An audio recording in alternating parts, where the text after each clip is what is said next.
आपण हे दृश्य बघू शकत आहात दीक्षाभूमी परिसरातील, जे विकासाच्या नावावर ज्या दीक्षाभूमी परिसरामध्ये अंडरग्राऊंड पार्किंग केली आहे त्यांच्या विरोधात जनतेचा आक्रोश यामध्ये दिसून येत आहे। आपण बघू शकता की या अंडरग्राऊंडमध्ये लाखो लोक याची तोडफोड सुरू आहे आणि जनतेची एकच मागणी आहे की आम्हाला दीक्षाभूमीचा विकास पाहिजे, परंतु जे अंडरग्राऊंड पार्किंग आहे ती पार्किंग नको आहे। त्याच्यामुळे या जनतेचं आक्रोश पाहायला मिळत आहे। आपण बघू शकता यामध्ये लाखो लोक या अंडरग्राऊंड पार्किंगमध्ये उतरलेले आहेत आणि त्यांनी जे काम आहे त्यांनी बंद करण्याचा प्रयत्न केलेला आहे आणि ही जनतेची एकच मागणी आहे की आम्हाला ग्राउंड पार्किंग नको आहे, आम्हाला आमची जी बापाची दीक्षाभूमी आहे ती आम्हाला हवी आहे।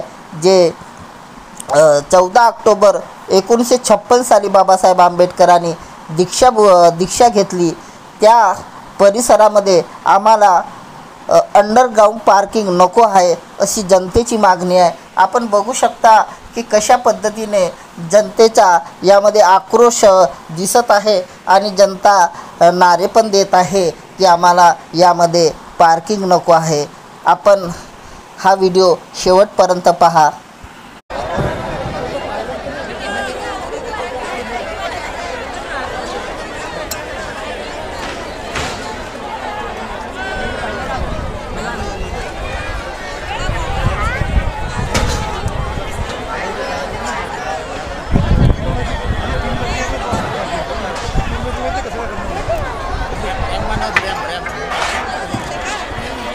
एक वर्त किती गेली असती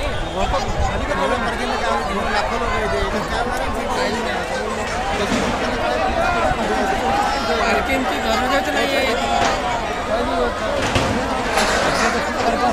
हे बघा नागपूरचे लोक कोणी येणार आहे, सगळे रेल्वेने येतात, कोणी गाडी घेऊन येतात आणि आजूबाजूचे आले तर 5 किलोमीटर अंतरावर गाड्या असतात।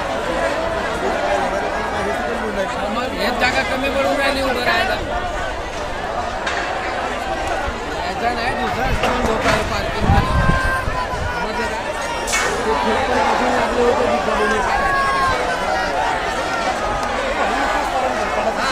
मारायचंच काय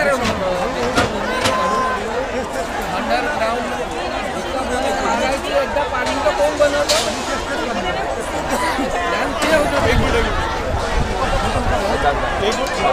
ठीक आहे सर, ठीक आहे।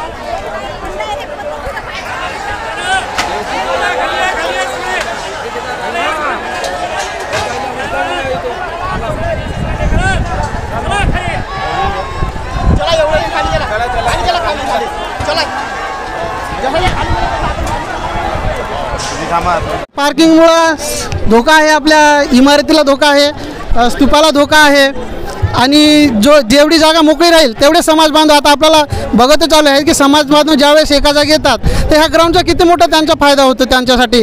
तिथं वास्तव्यास हे पार्किंग बनल्याच्या नंतर आपले समाज बांधव कुठं वास्तव्यास राहतील, ज्यावेळेस कार्यक्रम राहतील जसे की विजयादशमी असेल त्यावेळेस लाखोच्या संख्येने इथं विकासाला विरोध कुणाचाच नसतो, विकास तशा पद्धतीने व्हायला पाहिजे। इथं विकासाच्या नावाखाली पूर्ण जागा हडपण्याचा हे दिसत आहे, त्यांचा प्रयत्न केलेला दिसत आहे। विकास काय, पार्किंगचा विकास असते का पार्किंग केल्यामुळे? नाही होत। आज आपल्या देशाची स्थिती तेच आहे की मंदिरं बांधल्याने देशाचा विकास होतो असं लोक म्हणतात, पण विकासाची व्याख्या थोडी वेगळी आहे माझ्या मते। विकास असेल तर युनिव्हर्सिटी खोला तुम्ही, शिक्षणाचे द्वारे आपल्या ह्याच्यातून घेतले जातात, नवीन शैक्षणिक धोरण अशा धोरणं आणू शिक्षण महाग केलं जातं। महाराष्ट्रात मध्ये 62,000 शाळा बंद केल्या सरकारने आणि ते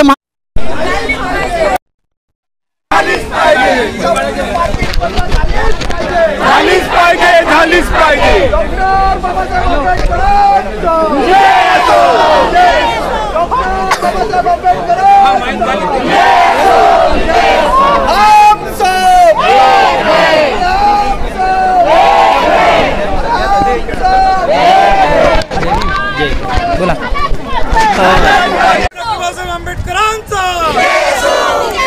ये उधर से हो जाते तो ठीक रहता। हाँ यही बोलो।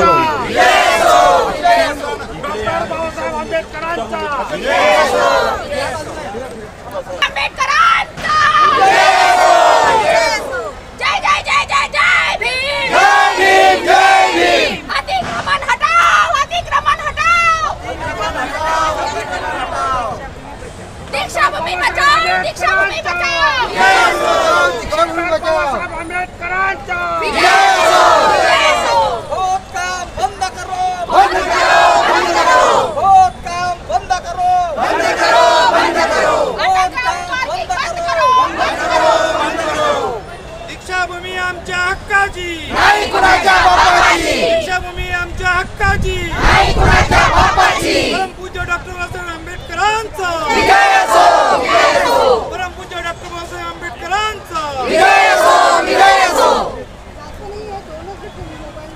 दीक्षाभूमीचा हा विकास असून हा विध्वंस आहे. हा बाबासाहेबांचा अपमान आहे, बाबासाहेबांच्या नागरिकांचा अपमान आहे, बाबासाहेबांना मानणारा वर्गाचा अपमान आहे आणि तो अपमान आम्ही कदापि सहन करणार नाही. आज दीक्षा परिसरामध्ये स्मारक समितीचे जे पदाधिकारी गवई साहेब आले होते आणि त्यांना आश्वासन दिलं की हे पार्किंग होणार नाही. तुमचं मत काय त्याबद्दल? पार्किंग ती व्हायला नको. पार्किंग जर का झाली तर तीव्र आंदोलन बौद्ध जनतेच्या वतीने या ठिकाणी उभारण्यात येईल.